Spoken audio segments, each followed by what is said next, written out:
बूढ़ी चिड़िया ने बताया, बेटी के घर भोजन करने से मां बाप को यह 3 बड़े पाप भोगने पड़ते हैं।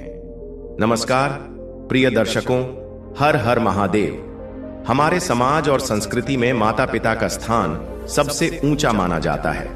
वे अपने बच्चों के पालन पोषण के लिए दिन रात मेहनत करते हैं, अपनी इच्छाओं का त्याग करते हैं और जीवन भर उनकी भलाई के लिए सोचते हैं। लेकिन क्या आपको पता है कि कुछ ऐसे कार्य हैं जिनसे माता पिता को अनजाने में पाप का भागी बनना पड़ता है?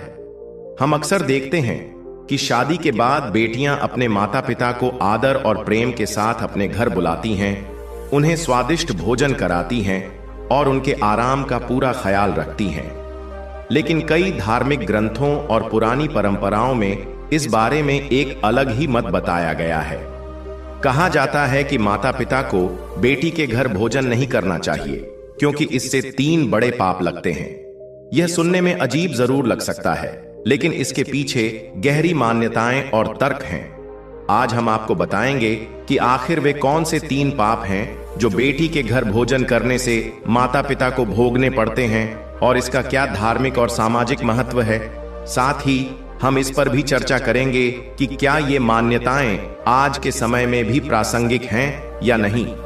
प्रिय दर्शकों, यह कोई साधारण कथा नहीं बल्कि जीवन का गूढ़ सत्य है जो शास्त्रों में भी वर्णित है। जैसे गरुड़ पुराण में कहा गया है कि जो भी कथा या शिक्षा अधूरी छोड़ी जाती है वह पाप का कारण बनती है। इसलिए इस कथा को अंत तक अवश्य सुनें।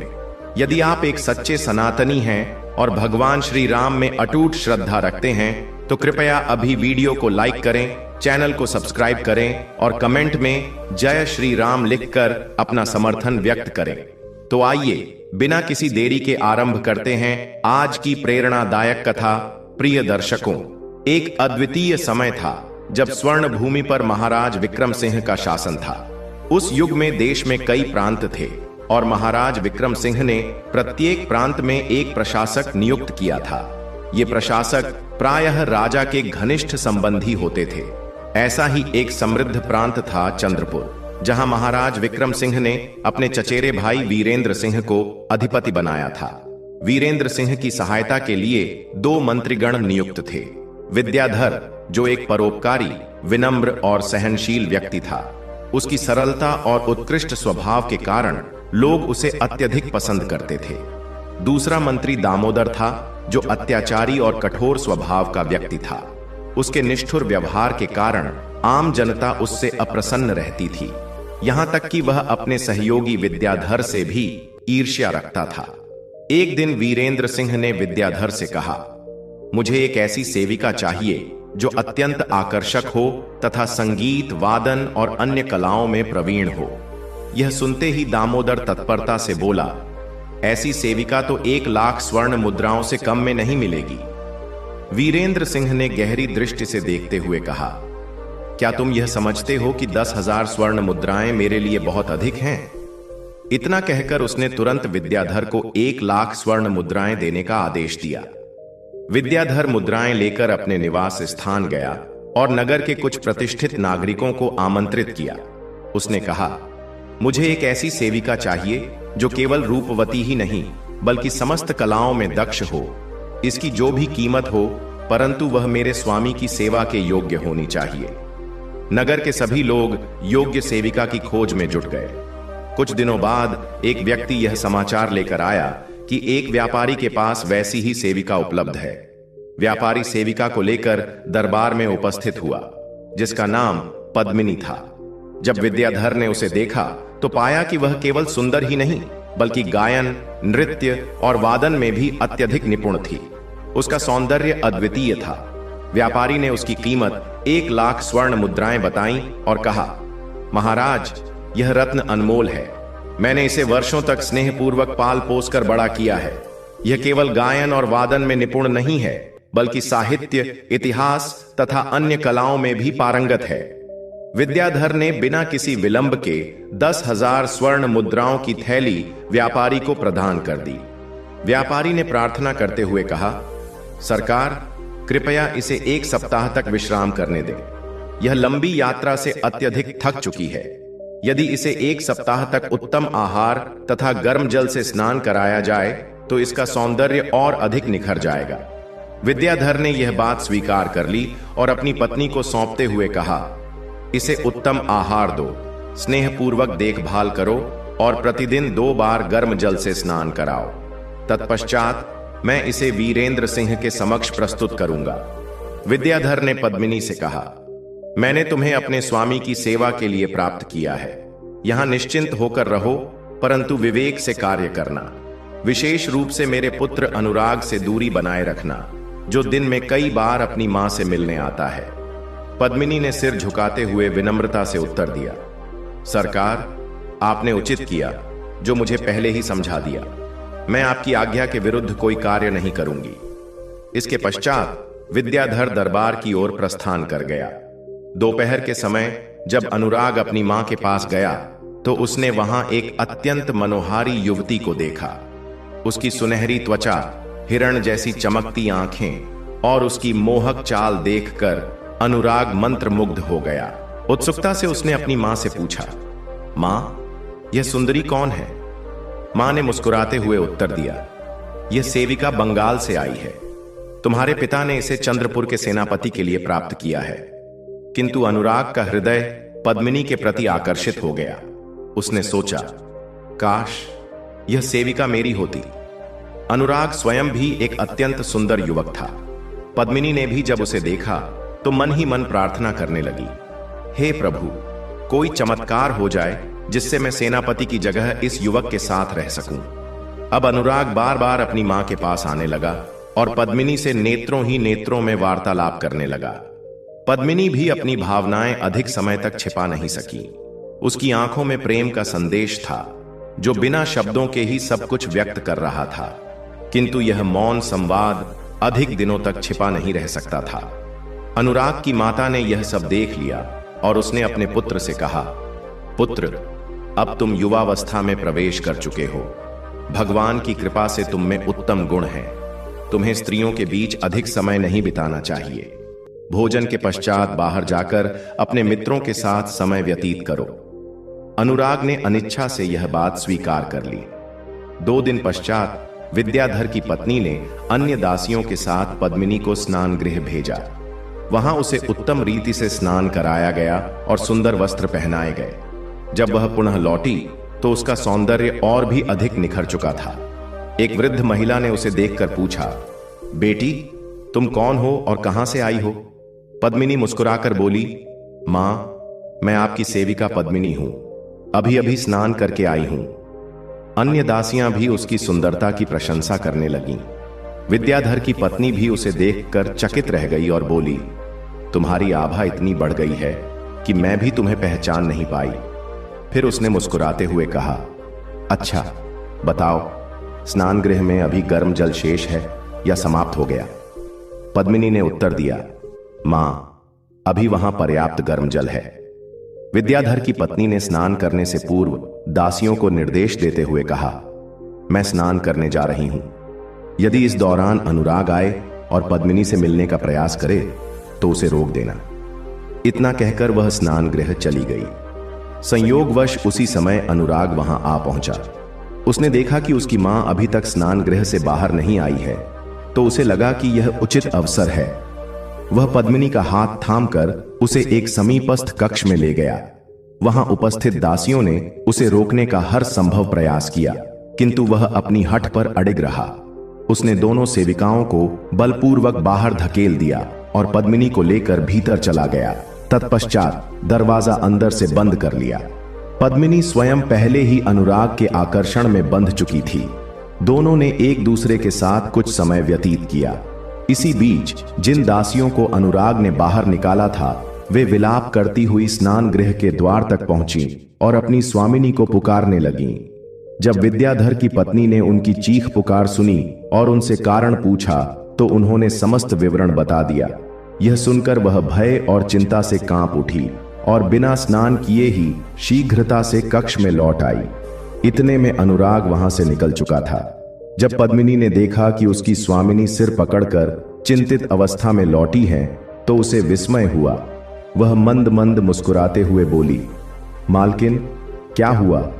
आप इतनी व्याकुल क्यों प्रतीत हो रही हैं? और आपने स्नान भी नहीं किया। विद्याधर की पत्नी क्रोध से बोली, पद्मिनी, तू मुझसे यह प्रश्न पूछ रही है कि क्या हुआ? क्या तुझे वास्तव में कुछ झात नहीं? मैंने तुझे पहले ही स्पष्ट कर दिया था कि तुझे सेनापति वीरेंद्र सिंह की सेवा के लिए खरीदा गया है। फिर भी तूने अनुराग को अपने समीप क्यों आने दिया? पद्मिनी ने शांत स्वर में उत्तर दिया, मां, मैंने कोई अनुचित कार्य नहीं किया।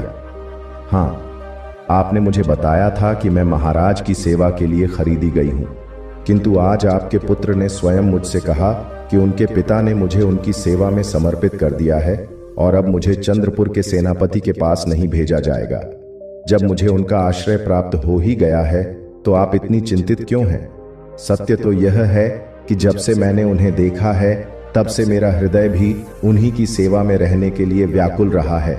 मैं तो जीवन भर उनके चरणों में सेवा करना चाहती हूं और कभी भी चंद्रपुर के सेनापति वीरेंद्र सिंह का सामना नहीं करना चाहती। विद्याधर की पत्नी ने व्यथित होकर कहा, मेरा भी हृदय प्रसन्न होता यदि तू अनुराग के साथ रह सकती, किंतु यह संभव नहीं। वह बालक मिथ्या कह रहा है। मुझे भय है कि जब मंत्री जी को इस विषय की जानकारी मिलेगी तो वे उसे दंडित किए बिना नहीं रहेंगे। अब मैं क्या करूं? मेरा मन अत्यधिक व्याकुल हो रहा है। इसी बीच मंत्री स्वयं वहां आ पहुंचे और अपनी पत्नी को रोते बिलखते देखकर चकित हो उठे। उन्होंने अधीरता से पूछा, भाग्यवान, यह क्या हुआ?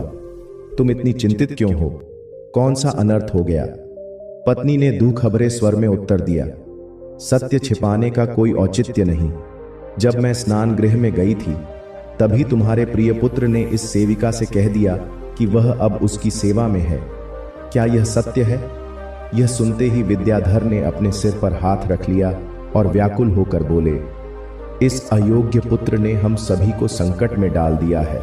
सेनापति वीरेंद्र सिंह के लिए खरीदी गई सेविका, जिसे संपूर्ण आदर और सम्मान के साथ रखा जाना चाहिए था, उसे इसने भ्रष्ट कर दिया। मेरी वर्षों की प्रतिष्ठा धूल में मिल गई। यह केवल अपमान की बात नहीं है, बल्कि यदि सेनापति को यह झात हो गया तो वे मुझे भी दंड देंगे और इस दुर्भाग्यशाली अनुराग को भी।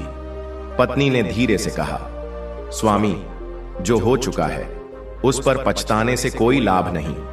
हमें अब आगे का उपाय सोचना चाहिए। मैं अपने समस्त आभूषण उतार देती हूं। इन्हें बेचकर 1 लाख स्वर्ण मुद्राएं प्राप्त हो जाएंगी। आप बस नगर के दलालों को पुनः बुलाइए और उन्हें एक नई गुणवान सेविका खोजने का आदेश दीजिए, जिससे हम महाराज को दिए गए वचन को निभा सकें। विद्याधर ने क्रोधित होकर कहा, क्या तुम्हें लगता है कि मैं केवल 1 लाख स्वर्ण मुद्राओं के लिए चिंतित हूं? मैं इस बात से अधिक चिंतित हूं कि मेरी मान सम्मान पर संकट आ खड़ा हुआ है।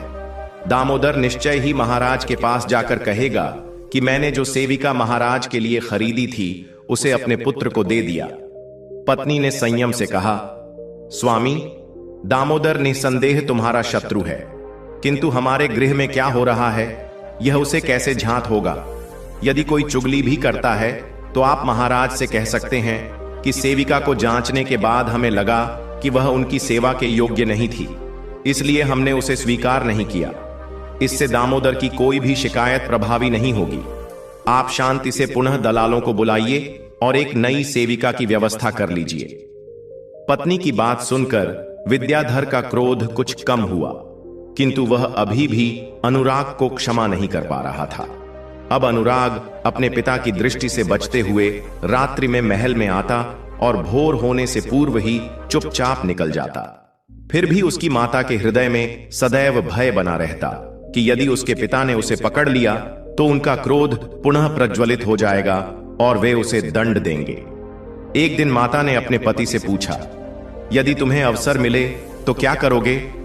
पति ने कठोर स्वर में उत्तर दिया, यदि मुझे अवसर मिला तो मैं इस अपराध के लिए उसे अवश्य दंड दूंगा। माता ने स्नेहपूर्वक समझाते हुए कहा, स्वामी, वह तुम्हारा एकमात्र संतान है। युवावस्था में मनुष्य से भूल हो जाती है, परंतु ऐसी गलती भी नहीं होनी चाहिए कि उसे अपने कर्मों का आभास न हो। यदि उसे अपनी त्रुटि का एहसास हो जाए तो मेरा परामर्श है कि तुम उसे पकड़ो और तलवार निकालकर उसे दंड देने का आभास दो। तब मैं तुम्हारी बुद्धिमत्ता की प्रशंसा करूंगी और उसे छुड़ा लूंगी। यह सुझाव मंत्री को प्रिय लगा। अगले दिन प्रातः पत्नी के संकेत पर विद्याधर महल के द्वार पर गए और अनुराग को पकड़ लिया। उन्होंने अपनी तलवार निकाल ली और उसे दंड देने के लिए तत्पर हुए। तभी उनकी पत्नी दौड़ती हुई आई और उनका हाथ पकड़ लिया। वह दृढ़तापूर्वक बोली, यदि आप सचमुच उसे दंडित करना चाहते हैं तो पहले मुझे मार डालिए। अनुराग भी घबराकर जीवनदान की याचना करने लगा। पिताजी, यदि इतनी छोटी भूल पर आप मेरा अंत कर देंगे तो परलोक में भगवान को क्या उत्तर देंगे? मंत्री ने क्रोधित होकर तलवार फेंक दी और कहा, तू मेरे नहीं बल्कि अपनी मां के चरणों में गिर। मैं केवल उसी के आग्रह पर तुझे क्षमा कर रहा हूं और अब मैं पद्मिनी को भी तुझे सौंपता हूं। पर ध्यान रखना कि उसके साथ पत्नी जैसा व्यवहार करना, सेविका जैसा नहीं, और किसी भी स्थिति में उसे भविष्य में किसी और को मत सौंपना। इसके बाद अनुराग उल्लासपूर्वक पद्मिनी के साथ रहने लगा और मंत्री भी उन दोनों के प्रेम को देखकर संतोषपूर्वक जीवन व्यतीत करने लगे। अंततः मंत्री ने महाराज वीरेंद्र सिंह के समक्ष वही तर्क प्रस्तुत किया जो उनकी पत्नी ने सुझाया था। इस प्रकार समय तीव्र गति से आगे बढ़ता गया और देखते ही देखते 1 वर्ष व्यतीत हो गया। एक दिन मंत्री गर्म जल से स्नान कर रहे थे, तभी अचानक कुछ ऐसा हुआ कि वे बीच में ही बाहर निकल आए। गर्मी से अचानक ठंड में आने के कारण वे अस्वस्थ हो गए और उनकी हालत लगातार बिगड़ने लगी। वैद्य और हकीमों ने उनकी चिकित्सा करने से इनकार कर दिया। अपने अंतिम क्षणों को निकट आते देख उन्होंने अपने प्रिय पुत्र अनुराग को बुलाया और कहा, पुत्र, मैंने पहले भी कहा था और अब दोबारा कह रहा हूं, पद्मिनी का सदैव सम्मान करना, उसका ध्यान रखना और किसी भी परिस्थिति में उसे त्यागना मत। उसे कभी किसी को सौंपना मत। कुछ ही समय में मंत्री ने अपने प्राण त्याग दिए। अनुराग ने उनका विधिपूर्वक अंतिम संस्कार किया और पूरे 30 दिनों तक पिता के वियोग में शोक मनाया। इस अवधि में उसने किसी मित्र या परिचित को अपने पास आने की अनुमति नहीं दी। धीरे धीरे उसके मित्र उसे सांत्वना देने आने लगे और कुछ ही दिनों में उनके आने जाने का सिलसिला बढ़ने लगा। अनुराग, जो अभी युवा और अनुभवहीन था, उसके अवसरवादी मित्रों ने इस स्थिति का अनुचित लाभ उठाना आरंभ कर दिया। उन्होंने उसे विलासिता और ऐशो आराम में धन लुटाने की सलाह दी, जिससे अनुराग ने दोनों हाथों से धन बहाना शुरू कर दिया। उसके मित्र भी उसकी संपत्ति से अपना स्वार्थ साधने लगे। एक दिन पद्मिनी ने उसे समझाते हुए कहा, तुमने इन स्वार्थी मित्रों पर पहले ही बहुत धन व्यर्थ कर दिया है। अब थोड़ी बुद्धिमानी दिखाओ और इस अपव्यय को रोक दो। अनुराग हंसते हुए बोला, तुम कैसी बातें कर रही हो? मेरे पिता क्या अपने साथ यह धन ले गए? और वैसे भी मैं भी यह संपत्ति अपने साथ नहीं ले जा सकता, तो क्यों ना मैं इसका उपयोग जीवन के आनंद के लिए करूं। कुछ ही दिनों बाद उसका गृह प्रबंधक उसके पास आया और खाता खोलकर उसे संपूर्ण आर्थिक स्थिति बताई। उसने गंभीर स्वर में कहा, स्वामी, आपने बहुत कम समय में अत्यधिक धन व्यय कर दिया है।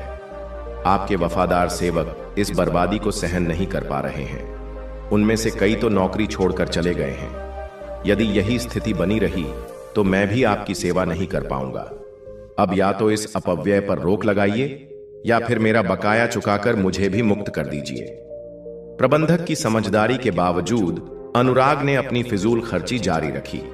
उसके मित्र अब उससे और अधिक लाभ उठाने लगे। कोई आता और कहता, मुझे आपका वह बाग और उसमें बना भवन बहुत पसंद आया है, कृपया इसे मुझे दे दीजिए। और मूर्ख अनुराग तुरंत वह बाग और मकान उसके नाम लिख देता।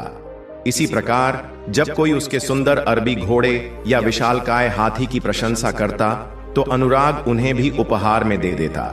कुछ ही समय में ऐसा दिन आ गया जब अनुराग के पास महल के अतिरिक्त कुछ भी शेष नहीं बचा। जो मित्र कभी उसकी प्रशंसा करते थे वे अब उससे मिलने भी नहीं आते थे। जब भी वह किसी को बुलाता या तो लोग आते ही नहीं या बस कुछ क्षण के लिए ठहर कर चले जाते। कोई मित्र अपने घर के काम का बहाना बना लेता तो कोई पत्नी की अस्वस्थता की बात कहकर दूरी बना लेता। इस उपेक्षा से चकित होकर एक दिन पद्मिनी ने कहा, प्रियवर, मैंने पहले ही कहा था कि आपके ये मित्र केवल स्वार्थी हैं। वे सिर्फ आपके धन और ऐश्वर्य के समय साथ थे, लेकिन अब जब आप कठिनाई में हैं, वे सभी किनारा कर चुके हैं। स्थिति इतनी बिगड़ गई कि अनुराग की आय के समस्त स्रोत समाप्त हो गए। धीरे धीरे घर का सामान और दास दासियां बिकने लगे। वेतन भोगी सेवक पहले ही जा चुके थे और महल में भोजन के लिए भी कुछ शेष नहीं रहा। 2 दिन तक भूखे रहने के बाद तीसरे दिन पद्मिनी ने आंसू भरी आंखों से कहा, प्रियतम, अब कोई उपाय शेष नहीं बचा। अब तुम मुझे बाजार में बेच दो और जो धन प्राप्त हो उसी से अपनी किस्मत आजमाओ। अनुराग ने व्यथित होकर कहा, नहीं पद्मिनी, तुम्हें बेचना असंभव है, लेकिन मुझे अपने कुछ मित्रों से आशा है कि वे इस कठिन समय में अवश्य मेरी सहायता करेंगे। पद्मिनी ने शांत भाव से उत्तर दिया, यह तो तुम्हारा भ्रम है। तुम्हारे मित्रों में से कोई भी सच्चा हितैषी नहीं है। अनुराग ने विरोध करते हुए कहा, ऐसा मत कहो। तुम नहीं जानती कि वे कितने अच्छे मित्र हैं। वे निश्चित रूप से मेरी सहायता करेंगे। पद्मिनी चुप हो गई। अगली सुबह अनुराग अपने एक पुराने मित्र के घर कुछ उधार मांगने पहुंचा। द्वार पर एक दासी आई। अनुराग ने अपना नाम बताया तो दासी बोली, आप भीतर आ जाइए, मैं अपने स्वामी को सूचना देती हूं। अनुराग को अंदर बैठाकर दासी अपने स्वामी के पास गई और कहा, स्वामी, आपके मित्र अनुराग जी मिलने आए हैं। मालिक क्रोधित होकर बोला, तूने उसे भीतर क्यों बिठाया? जा, उससे कह दे कि मैं घर पर नहीं हूं। अनुराग ने यह सब चुपचाप सुन लिया था। सेविका बाहर आकर बोली, स्वामी, अभी घर पर उपस्थित नहीं है। अनुराग बिना कुछ कहे उठ खड़ा हुआ और मन ही मन सोचने लगा, यह मित्र तो अत्यंत धूर्त निकला। कल तक मेरी प्रशंसा करता था, मेरे ही दिए गए भवन में निवास करता है और आज मुझसे मिलना भी नहीं चाहता। वह वहां से निकलकर अपने दूसरे मित्र के पास गया, जो पहले वाले से थोड़ा कम समृद्ध था, किंतु वहां भी उसे वही उपेक्षा मिली। इस प्रकार वह अपने 101 मित्रों के पास गया, परंतु किसी ने भी सहायता नहीं की। प्रत्येक ने अलग अलग बहाने बनाकर उसे टाल दिया। निराश होकर अनुराग अपने घर लौटा और अपनी प्रियतमा के समक्ष अपनी पीड़ा व्यक्त की। आंसू बहाते हुए उसने कहा, यह संसार कितना स्वार्थी हो चुका है। जो लोग कल तक मेरी प्रशंसा करते नहीं थकते थे, वे आज मुझसे एक शब्द भी नहीं बोलना चाहते। मेरा हाल उस वृक्ष के समान हो गया है जिसके फल रहने तक लोग उसकी छाया में विश्राम करते थे, लेकिन जब फल समाप्त हो गए तो कोई उसकी ओर देखना भी उचित नहीं समझता। पद्मिनी ने गंभीर स्वर में कहा, अब तुम्हें यथार्थ का ज्ञान हो गया है ना? मैंने पहले ही समझाया था कि ये सभी लोग स्वार्थी हैं, किंतु तुमने मेरी बात को अनदेखा कर दिया। खैर, अब बीते समय पर शोक मत करो, बल्कि यह सोचो कि आगे क्या करना है। फिर वह आगे बोली, अब ऐसा कोई परिधान, आभूषण या अन्य वस्तु शेष नहीं बची जिसे बेचा जा सके। सेविकाएं तो पहले ही बिक चुकी हैं। यदि मकान भी बेच दिया जाए तो हम निवास कहां करेंगे? इसलिए मेरा सुझाव है कि तुम मुझे सेविकाओं की मंडी ले चलो। तुम्हें स्मरण होगा कि तुम्हारे पिता ने मुझे 10,000 सिक्कों में खरीदा था। अब मेरा उतना मूल्य तो नहीं मिलेगा, लेकिन कम से कम आधी कीमत तो अवश्य प्राप्त हो जाएगी। तुम उन रुपयों से व्यापार आरंभ करना और जब व्यापार में लाभ होने लगे तो मुझे पुनः खरीद लेना। पद्मिनी की बात सुनकर अनुराग रोते हुए बोला, मैं तुम्हें अपनी आत्मा से भी अधिक प्रेम करता हूं। मैंने अपने पिता को वचन दिया था कि किसी भी स्थिति में तुम्हें कभी नहीं बेचूंगा। पद्मिनी ने अश्रुपूरित नेत्रों से कहा, प्रियतम, तुम सत्य कह रहे हो। मैं भी तुम्हें अपने प्राणों से अधिक चाहती हूं, किंतु हमारे धर्म में कहा गया है कि संकट के समय कुछ वचन तोड़े जा सकते हैं। जिस कठिन परिस्थिति में तुम फंसे हो, उसमें तुम्हारे पास अन्य कोई उपाय नहीं बचा। बाध्य होकर अनुराग पद्मिनी को लेकर बाजार की ओर चल पड़ा। उसने एक पुराने व्यापारी को बुलाकर कहा, कई वर्ष पूर्व मेरे पिता ने तुम्हारे माध्यम से बंगाल देश की एक सेविका को 10,000 स्वर्ण मुद्राओं में खरीदा था। अब मैं उसे बेचना चाहता हूं। कृपया उसके लिए कोई उचित खरीदार खोजो। व्यापारी ने उसकी बात स्वीकार कर ली और पद्मिनी को एक गृह में बंद कर बाहर से ताला लगा दिया, जैसा कि बिक्री के लिए आई सेविकाओं के साथ किया जाता था। फिर वह उन व्यापारियों के पास गया जिनके पास यूनान, फ्रांस, अफ्रीका सहित कई देशों की सेविकाएं थीं। व्यापारी ने अन्य व्यापारियों से कहा, आप सभी ने विभिन्न देशों से सेविकाएं एकत्रित की हैं, किंतु मैं आपको एक ऐसी सेविका दिखाऊंगा जिसके रूप और गुणों की तुलना में कोई टिक नहीं सकेगा। आपने सुना ही होगा, हर गोल चीज सुपारी नहीं होती, हर पतली चीज अंजीर नहीं होती, हर लाल चीज मांस नहीं होता और हर सफेद चीज अंडा नहीं होता। इसी प्रकार यह सेविका भी कोई साधारण दासी नहीं है। व्यापारियों ने पद्मिनी को ध्यानपूर्वक देखा और बोले, इसमें कोई संदेह नहीं कि इतनी अद्वितीय रूपवती और विद्वान सेविका हमने पहले कभी नहीं देखी। हम सब मिलकर इसे खरीदेंगे, किंतु इसका मूल्य 4000 स्वर्ण मुद्राओं से अधिक नहीं देंगे। इससे अधिक देना हमारे लिए संभव नहीं है। इसके बाद वे उस गृह के बाहर एकत्र हुए और व्यापारी से मोल भाव करने लगे। उसी समय मंत्री दामोदर की सवारी वहां से गुजरी। उसने भीड़ देखकर पूछा, यह भीड़ किस कारण से एकत्रित हुई है? व्यापारी ने उत्तर दिया, यह सभी लोग एक सेविका को खरीदने के लिए आए हैं और उसका मूल्य 4000 सिक्के तय कर रहे हैं। दामोदर ने कहा, मुझे भी एक उत्कृष्ट सेविका की आवश्यकता है, मुझे इसे दिखाओ। व्यापारी उसे मकान के भीतर ले गया और पद्मिनी को प्रस्तुत किया। दामोदर ने उसे ध्यानपूर्वक देखा और कहा, मैं इसके लिए 4000 सिक्के दूंगा। यदि कोई इससे अधिक मूल्य देने को तैयार हो तो वह इसे ले सकता है। यह कहकर उसने व्यापारियों को संकेत दे दिया कि वे इससे अधिक मूल्य न लगाएं। इसके बाद व्यापारी अनुराग के पास आया और कहा, मुझे खेद है कि आपकी सेविका अपेक्षित मूल्य से कम में बिक रही है। मैंने व्यापारियों को दिखाया तो वे 4000 सिक्के देने के लिए सहमत हुए। मैं सोच रहा था कि थोड़ा और प्रतीक्षा करूं, शायद कोई 5000 या 6000 सिक्कों में इसे खरीदने को तैयार हो जाए। इसी बीच मंत्री दामोदर की सवारी पुनः वहां से गुजरी।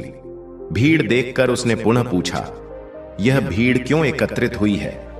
जब उसे झांत हुआ कि एक सुंदर सेविका बेची जा रही है तो उसने पद्मिनी को ध्यानपूर्वक देखा और उसके लिए 4000 सिक्कों की बोली लगा दी। साथ ही उसने अन्य व्यापारियों को गुप्त रूप से संकेत दे दिया कि वे इससे अधिक मूल्य न लगाएं। फिर उसने व्यापारी से कहा, अब बताओ, सौदा तय हुआ या नहीं? अनुराग तुरंत बोल उठा, दामोदर हमारे परिवार का शत्रु है। मैं किसी भी स्थिति में अपनी प्रिय दासी को उसके हाथों में नहीं सौंपूंगा। व्यापारी ने चिंतित स्वर में कहा, देखो, दामोदर इस सेविका के लिए अधिक मूल्य भी लगा सकता है, जिससे मुझे उसे ही सौंपना पड़ेगा। व्यापारी ने अनुराग से कहा, यदि तुम वास्तव में किसी भी कीमत पर इसे नहीं बेचना चाहते तो एक उपाय है। जब मैं पद्मिनी को मंत्री के हवाले करने लगूं तब तुम तुरंत आगे बढ़कर उसके गाल पर हल्का थप्पड़ मारते हुए उसे अपनी ओर खींच लेना और यह कह देना कि मुझे इस सेविका पर क्रोध आ गया था, इसलिए मैंने संकल्प लिया था कि इसे बाजार में खड़े खड़े बेच दूंगा। अब मेरी प्रतिज्ञा पूर्ण हो गई, इसलिए मैं इसे किसी भी कीमत पर नहीं बेचूंगा। अनुराग को यह उपाय उचित लगा और उसने चुपचाप व्यापारी के पीछे चलना आरंभ कर दिया। जैसे ही व्यापारी पद्मिनी का हाथ दामोदर को सौंपने लगा, अनुराग बीच में आ गया। उसने पद्मिनी का दूसरा हाथ पकड़कर अपनी ओर खींच लिया और उसके चेहरे पर हल्के से 2 थप्पड़ मारते हुए बोला, तू कहां जा रही है? मैंने कहा था कि यदि तू उद्दंडता करेगी और मेरी आज्ञा का उल्लंघन करेगी तो तुझे बेच दूंगा। अब तेरी बिक्री पूरी हो चुकी है, अब सीधे मेरे साथ घर चल। यह कहकर अनुराग पद्मिनी को लेकर अपने घर की ओर बढ़ा। भीड़ यह दृश्य देखकर हतप्रभ रह गई। दामोदर भी इस अप्रत्याशित घटना से अवाक रह गया, क्योंकि उसे यह झांत ही नहीं था कि यह सेविका वास्तव में अनुराग की अपनी सेविका है। इस अपमान को सहन न कर पाने के कारण वह क्रोध से उबल पड़ा और अपने घोड़े पर सवार होकर अनुराग को मार्ग में ही रोक लिया। दामोदर ने आक्रोश में आकर अनुराग पर चाबुक चलाने का प्रयास किया, किंतु अनुराग पहले से ही सतर्क था। उसने मंत्री का हाथ पकड़कर उसे घोड़े से नीचे खींच लिया। इसके बाद दोनों के बीच भयंकर युद्ध छिड़ गया। दामोदर वृद्ध था, जबकि अनुराग युवा और बलवान। उसने मंत्री को कई बार भूमि पर गिराया और पराजित कर दिया। यह सब देखकर बाजार में उपस्थित लोग तमाशा देखने लगे। मंत्री के अनुचर जब उसे बचाने आगे बढ़े तो भीड़ में किसी ने ऊंची आवाज में कहा, तुम लोग इन दोनों के बीच मत पड़ो। क्या तुम्हें झांत नहीं कि यह युवक दिवंगत मंत्री विद्याधर का पुत्र है? यह सुनकर सेवक भयभीत हो गए और पीछे हट गए। अंततः अनुराग ने दामोदर को पूरी तरह हरा दिया। मंत्री के शरीर से रक्त बह रहा था, उसके वस्त्र और अंग मिट्टी तथा रक्त से सने हुए थे। वह अचेत होकर भूमि पर गिर पड़ा। अनुराग पद्मिनी को लेकर अपने घर लौट आया। इधर दामोदर घायल अवस्था में लहूलुहान और धूल धूसरित वस्त्र पहनकर महाराज वीरेंद्र सिंह के दरबार में उपस्थित हुआ।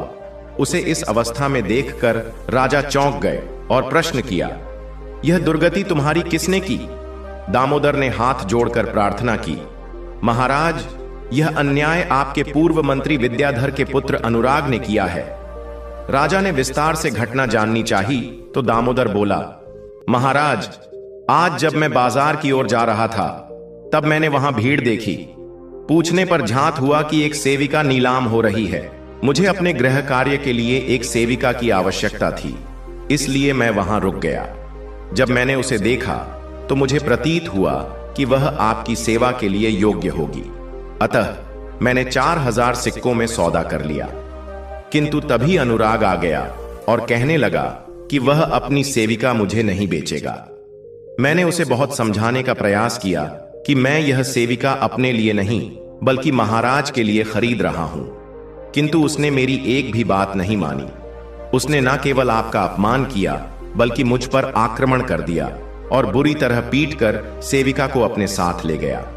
महाराज, आपको स्मरण होगा कि कुछ वर्ष पूर्व आपने मंत्री विद्याधर को 1 लाख सिक्के देकर एक गुणवान सेविका खरीदने का आदेश दिया था। उसी धन से उन्होंने सेविका को प्राप्त कर अपने पुत्र को सौंप दिया था। तब से वह सेविका अनुराग के पास ही है। अब जब उसके पिता का निधन हो चुका है, तब अनुराग ने अपनी संपूर्ण संपत्ति विलासिता में नष्ट कर दी है। अब उसके पास केवल एक मकान और यही सेविका शेष है। भूख और निर्धनता से त्रस्त होकर उसने सेविका को बेचने का निश्चय किया, किंतु मुझसे शत्रुता के कारण उसने यह अनर्थ कर दिया। यह सुनकर महाराज वीरेंद्र सिंह को पुरानी बातें स्मरण हो आईं और वे क्रोध से भर उठे। उन्होंने दामोदर को विदा किया और अपने एक विश्वास पात्र सरदार को आदेश दिया, तुम 40 सैनिकों के साथ जाओ, अनुराग और उसकी सेविका को बंदी बनाकर दरबार में प्रस्तुत करो। उसका मकान जब्त कर उसे ढा दिया जाए। यह सरदार अनुराग के पिता का अत्यंत निकटस्थ मित्र था। वह सीधे अनुराग के घर पहुंचा और उसे गुप्त रूप से महाराज की आज्ञा सुनाते हुए बोला, यह 40 सिक्के लो, मेरे पास अभी इतना ही धन है। तुरंत सेविका को लेकर यहां से कहीं दूर भाग जाओ, अन्यथा तुम्हारी और उसकी जान को संकट में डाला जाएगा। मैं भी यहां से चला जाऊंगा, क्योंकि यदि कोई मुझे देख ले और महाराज को सूचना दे दे तो मुझे भी कठोर दंड दिया जाएगा।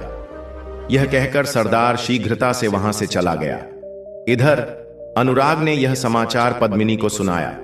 फिर वह उसे लेकर मकान के पीछे के प्रांगण की दीवार तोड़कर वहां से भाग निकला। वे शीघ्र ही एक निकटवर्ती नदी के किनारे पहुंचे।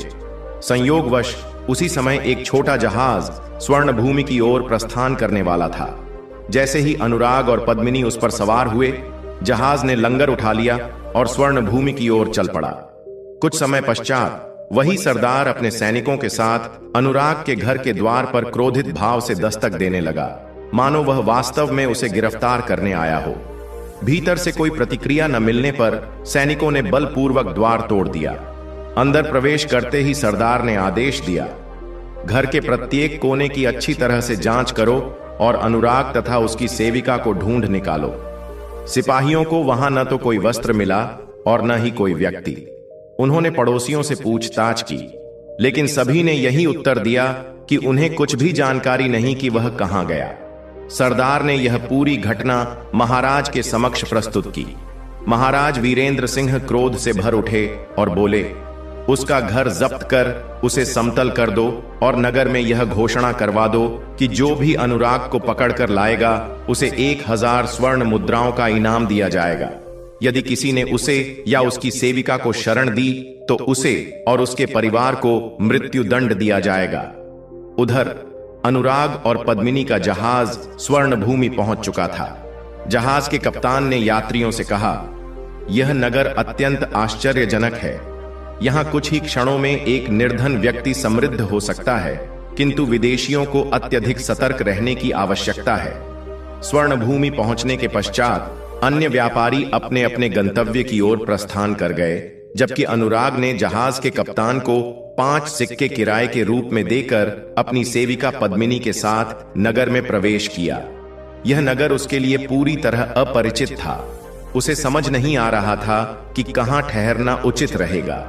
बहुत देर तक भटकने के पश्चात दोनों एक उद्यान में पहुंचे, जो नदी के किनारे स्थित था और जिसका द्वार खुला हुआ था। उन्होंने उद्यान के कुंड में अपने हाथ पैर धोए, जल ग्रहण किया और एक दालान में विश्राम करने के लिए बैठ गए। वे दोनों अत्यंत थके हुए थे। जैसे ही वे लेटे, उन्हें तुरंत गहरी नींद आ गई। यह उद्यान महाराज विक्रम सिंह का था, जहां वे प्रायः रात्रि विश्राम हेतु आया करते थे। इस उद्यान में दिन रात दीपक जलते रहते थे और एक विशाल बारादरी थी, जिसकी ऊंची छत से संपूर्ण नगर प्रकाशित होता था। इस बारादरी में 80 दरवाजे थे, जो बिल्लौर से निर्मित थे। उद्यान का संरक्षक हकीम साहब इस स्थान की देखरेख करता था और बिना उसकी अनुमति के कोई भी यहां प्रवेश नहीं कर सकता था। संयोगवश उस दिन वह थोड़ी देर के लिए उद्यान का द्वार खुला छोड़कर बाहर चला गया था। संध्या समय जब वह लौटा तो उसने देखा कि कुंड के पास स्थित दालान में 2 यात्री अपने मुख पर महीन चादर ओढ़े सो रहे हैं। वह क्रोधित हो उठा और उन्हें दंड देने के लिए डंडा उठाने ही वाला था, किंतु फिर सोचा, संभवतः ये यात्री होंगे, अतः बिना पूछे दंड देना अनुचित होगा। पहले पूछता हूं कि वे यहां कैसे आए। उसने दोनों की चादर हटाई और देखा कि सामने एक तेजस्वी युवक और एक अत्यंत सुंदर युवती सो रही थी। उसने अनुराग का पैर हिलाकर उसे जगाया। अनुराग की नींद खुली और उसने देखा कि एक वृद्ध पुरुष उसके समक्ष खड़ा है। उसने तुरंत उठकर उसके चरण स्पर्श किए और आदर पूर्वक प्रणाम कर कहा, पिताजी, मेरे लिए कोई आज्ञा।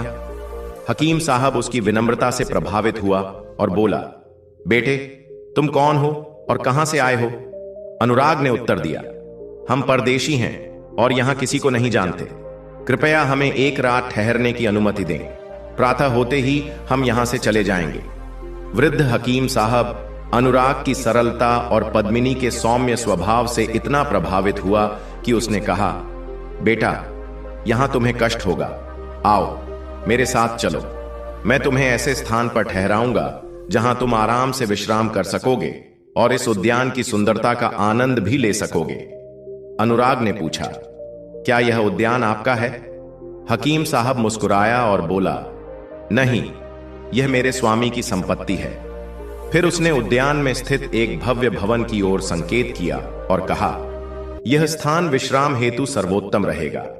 यहां से संपूर्ण उद्यान का दृश्य भी स्पष्ट दिखाई देगा।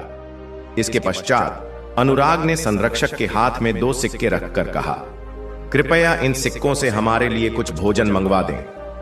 वृद्ध सलीम ने मन ही मन सोचा, यह अच्छा हुआ कि मैंने ऐसे संपन्न और सुसंस्कृत व्यक्ति को दंडित नहीं किया। इन सिक्कों से उत्तम भोजन भी आ जाएगा और मेरे पास कुछ शेष भी रहेगा। इसके पश्चात वह उन्हें उद्यान की ऊंची बारादरी में विश्राम हेतु छोड़कर भोजन लाने चला गया। इधर अनुराग की इच्छा हुई कि वह ऊपर जाकर उद्यान का दृश्य देखे, किंतु उसने देखा कि ऊपर जाने का मार्ग ताले से बंद था। जैसे ही संरक्षक भोजन लेकर आया, अनुराग ने विनम्रता से पूछा, क्या आप हमें ऊपर ले जाकर उद्यान का दृश्य दिखा सकते हैं? हकीम साहब ने चाबी निकालकर ताला खोल दिया। दोनों ऊपर गए और वहां का अद्भुत दृश्य देखकर अत्यंत प्रसन्न हुए। अनुराग ने अनुरोध किया, कृपया हमें यहीं सोने की अनुमति दें और साथ ही आप हमारे साथ भोजन ग्रहण करें तथा विश्राम करें। वृद्ध ने सोचा, संभवतः आज महाराज नहीं आएंगे, अन्यथा वे पहले ही कोई संदेश भेज देते। उसने मन में विचार किया कि ऐसे उदार व्यक्ति की बात अस्वीकार नहीं करनी चाहिए। अतः उसने न केवल उन्हें विश्राम हेतु स्थान दिया, बल्कि महाराज के लिए सुरक्षित रखे गए भोजन को भी उन्हें परोसा। भोजन और पेय की चर्चा पुराने जड़ाऊ पात्रों में स्वादिष्ट व्यंजन परोसे गए। भोजन करने के पश्चात अनुराग ने पूछा, क्या कुछ पीने को भी मिलेगा? संरक्षक ने उत्तर दिया, मैं शरबत ला सकता हूं, किंतु शरबत भोजन से पूर्व पिया जाता है, बाद में नहीं। अनुराग हंसते हुए बोला, आप सही कह रहे हैं, किंतु मेरा तात्पर्य शरबत से नहीं, अंगूरी मदिरा से था। संरक्षक ने तुरंत कहा, देखो, मैं एक धर्मपरायण व्यक्ति हूं और हमारे धर्म में मदिरा वर्जित मानी गई है। मैं 4 बार हज भी कर चुका हूं, इसलिए मदिरा पान तो दूर, मैंने उसे देखा तक नहीं। अनुराग मुस्कुराते हुए बोला, मैं आपको एक उपाय बताता हूं। बाग की खाई के पास एक खच्चर बंधा हुआ है। अनुराग मुस्कुराते हुए बोला, आप उस खच्चर को ले आइए, मैं उसमें एक स्वर्ण मुद्रा एक रूमाल में बांध कर रख दूंगा। आप इसे लेकर मदिरा भंडार तक जाइए और वहां के स्वामी को इशारे से वह सिक्का दिखा दीजिए। वह समझ जाएगा और मदिरा से भरी मटकी खच्चर पर लाद देगा। फिर आप खच्चर को यहां वापस ले आइए और हम स्वयं मटकी उतार लेंगे। इस प्रकार आपको मदिरा को छूने की भी आवश्यकता नहीं होगी और मेरा कार्य भी संपूर्ण हो जाएगा। बूढ़े सलीम को अनुराग की युक्ति में कोई अनुचित बात नहीं लगी। उसने वैसा ही किया जैसा अनुराग ने कहा था। खच्चर लौटने पर अनुराग ने मटकी उतारी और वृद्ध से कहा, आपने हम पर बहुत कृपा की है, अब कृपया थोड़ा और उपकार करें और हमारे लिए कुछ ताजे फल भी ले आइए। उद्यान के संरक्षक ने यह भी स्वीकार कर लिया। उसने स्वच्छ वस्त्र बिछाकर कटे हुए फल थाल में सजाए और उनके साथ गिलास भी रख दिए। फिर वह कुछ दूरी पर जाकर बैठ गया ताकि कोई उसे मदिरा पान के लिए बाध्य न कर सके। जब अनुराग और पद्मिनी मदिरा के प्रभाव में आ गए तो अनुराग ने प्रसन्नता पूर्वक कहा, हम कितने भाग्यशाली हैं कि इस अज्ञात नगर में हमें इतनी सुंदर शरण स्थली प्राप्त हुई। इसके पश्चात दोनों ने मिलकर गीत गाना प्रारंभ किया। उनका मधुर स्वर सुनकर संरक्षक भी आनंदित हो उठा और समीप आकर बैठ गया। अनुराग ने मुस्कुराते हुए कहा, दारोगा साहब, आप अत्यंत नेक व्यक्ति हैं, कृपया हमारे आनंदोत्सव में सम्मिलित होइए। मैं आपकी प्रशंसा में एक छंद सुनाऊंगा। दारोगा हंस पड़ा और बोला, आप दोनों के हर्षोल्लास में मैं पहले ही आनंदित हूं, और क्या चाहिए। फिर वह पुनः कुछ दूरी पर जाकर बैठ गया। पद्मिनी ने अनुराग को चिढ़ाते हुए कहा, यदि आप चाहें तो मैं इस बूढ़े कर्मकांडी को भी मदिरा पिला सकती हूं। अनुराग हंसकर बोला, यदि ऐसा हो जाए तो मनोरंजन और बढ़ जाएगा। पद्मिनी ने कहा, आप उसे आमंत्रित करें और अपने हाथों से मदिरा का गिलास दीजिए। यदि वह स्वीकार कर ले तो ठीक, अन्यथा आप स्वयं उस गिलास को ग्रहण कर लीजिए और फिर देखिए मैं उसे इस ओर किस प्रकार आकृष्ट करती हूं। अनुराग ने दारोगा को पुकारते हुए कहा, दारोगा साहब, यह उचित नहीं लग रहा कि आप हमसे दूर बैठे रहें और हम यहां चांदनी का आनंद लें। हम आपको बाध्य नहीं करेंगे, किंतु कृपया यहां आकर इस सुंदरी के समीप तो बैठ सकते हैं। बूढ़ा संरक्षक यह सुनकर प्रसन्न हो गया कि उसे इतनी सुंदर स्त्री के समीप बैठने का अवसर मिल रहा है। वह गर्व के साथ अपनी भौहें ऊंची करते हुए पद्मिनी के पास आ बैठा। अनुराग ने संकेत किया तो पद्मिनी ने मधुर स्वर में गीत गाना आरंभ कर दिया। गीत समाप्त होने पर अनुराग ने एक गिलास मदिरा भरकर दारोगा को दिया और कहा, यदि आप इस गान से प्रसन्न हुए हैं और इसका पुरस्कार देना चाहते हैं तो कृपया यह गिलास स्वीकार करें।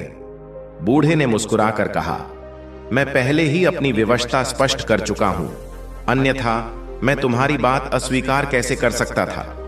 अनुराग ने उत्तर दिया, जैसी आपकी इच्छा। यह कहकर उसने स्वयं गिलास ग्रहण कर लिया। तभी पद्मिनी ने एक सेब के 2 टुकड़े कर दिए और एक टुकड़ा दारोगा की ओर बढ़ाते हुए बोली, दारोगा जी, यदि आप मदिरा ग्रहण नहीं करते तो फल तो स्वीकार कर सकते हैं, इसे खाने में तो कोई अनुचित बात नहीं होगी। बूढ़े ने धन्यवाद देते हुए सेब ले लिया और खाने लगा। इसके पश्चात पद्मिनी ने पुनः मधुर स्वर में गीत गाना प्रारंभ कर दिया। अब बूढ़ा संरक्षक पूरी तरह से उसकी आवाज में बंध चुका था, जबकि अनुराग ने सोने का नाटक कर लिया।